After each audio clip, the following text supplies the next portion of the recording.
భారత real estate మార్కెట్లో సంస్థాగత పెట్టుబడులు కాస్త పెరిగాయి. సెప్టెంబర్ త్రైమాసికంలో 11% పెరిగి $1.27 బిలియన్ గా ఉన్నట్టు రియల్ ఎస్టేట్ కన్సల్టెంట్ కొలియన్స్ ఇండియా తెలిపింది.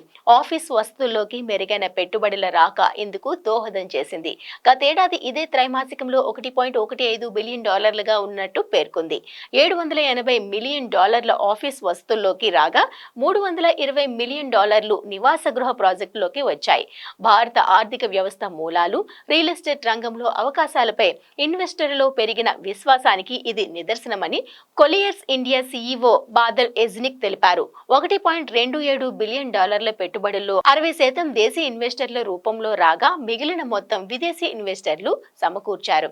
క్రితం ఏడాది ఇదే కాలంతో పోల్చి చూస్తే దేశీ ఇన్వెస్టర్ల పెట్టుబడులు 51% పెరగ్గా విదేశీ ఇన్వెస్టర్ల పెట్టుబడులు 21% తగ్గాయి.